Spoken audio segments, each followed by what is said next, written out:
जो दूसरों का घर गिराते हैं उनका आशियां कब तक बचा रहेगा। बस कुछ ऐसा ही संदेश दिया है कंगना रनौत ने उद्धव ठाकरे को महाराष्ट्र की प्रचंड जीत पर। यहां तक कि उन्होंने उद्धव को दैत्य तक बोल दिया। स्वरा भास्कर पर भी जमकर अपनी भड़ास निकाली।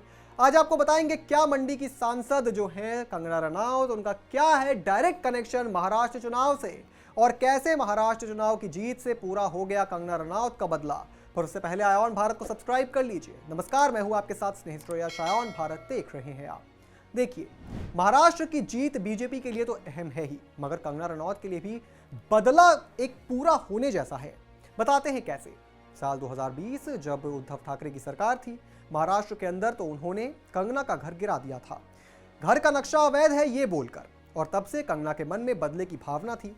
कंगना ने उस वक्त एक वीडियो जारी किया था जिसमें उन्होंने कहा था कि उद्धव ठाकरे, आज मेरा घर टूटा है, कल तेरा घमंड टूटेगा। यह वक्त का पहिया है, याद रखना, हमेशा एक जैसा नहीं रहता। कंगना ने इस घटना को अपनी अभिव्यक्ति की स्वतंत्रता पर हमला बताते हुए कहा था कि यह कार्रवाई उनके विरुद्ध राजनीतिक द्वेष के तहत की गई है।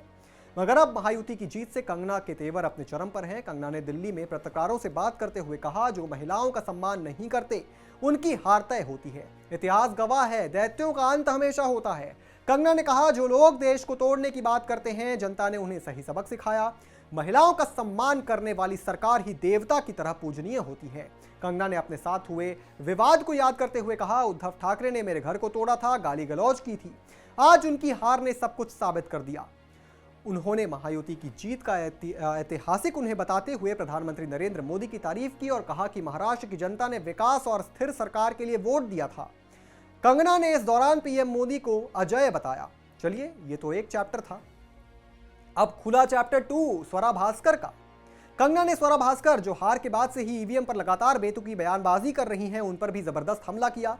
कंगना ने कहा कि देश के टुकड़े होने जैसे नारे लगाने वाले लोग हार के बाद बौखला गए हैं। उन्होंने हाल में ही खिसियानी बिल्ली खंबा नोचे जैसा हो गया है उनका हाल। और उन्होंने इसके आगे कहा कि मैंने महाराष्ट्र में प्रचार के दौरान देखा कि आज वहां का बच्चा बच्चा मोदी मोदी कह रहा है। आज जो बच्चे पैदा हो रहे हैं वो पहले माँ बाप नहीं बोलते, मोदी बोलते हैं। जो लोग देश को तोड़ने की बात करते हैं, जनता ने उन्हें सबक सिखा दिया है। उन्होंने कहा, एक समय था जब कांग्रेस पार्टी भी ब्रांड के रूप में देखा जाता था उसे, लेकिन आज कांग्रेस पार्टी बस एक रीजनल पार्टी बनकर रह गई है। आज के समय में कांग्रेस पर कोई विश्वास नहीं करता है। भारत की जनता अब सिर्फ विकास चाहती है। आपको यहां यह जानना जरूरी है कि स्वरा भास्कर के पति फहाद अहमद को एनसीपी ने महाराष्ट्र के अणुशक्ति नगर से टिकट दिया था और उनकी बुरी तरह से हार हुई थी। अच्छा, एक बात और, ऐसा नहीं है कि कंगना और स्वरा की दुश्मनी पुरानी है।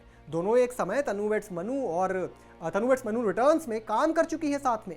उस वक्त दोनों की अच्छी दोस्ती थी। हालांकि दोनों की आइडियोलॉजी अलग होने के कारण ये दोस्ती टूट गई, और दोस्ती ऐसी टूटी कि एक बार तो कंगना ने स्वरा को बी ग्रेड एक्ट्रेस तक कह दिया था। राजनीतिक हार किसी की पर्सनल रिवेंज तो हो नहीं सकती, मगर महाराष्ट्र की हार विपक्षियों के लिए एक सबक बनकर जरूर आई है। और हिंदुओं के साथ गलत करोगे, हिंदुओं को कॉर्नर करोगे और हिंदुओं को डाउन करने की कोशिश करोगे तो कहीं के नहीं रहोगे। इस पूरी खबर पर आप क्या सोचते हैं दोस्तों, हमें कमेंट करके जरूर बताएं। और भी तमाम बड़ी खबरों से जुड़े रहने के लिए आप देखते रहें आयान भारत।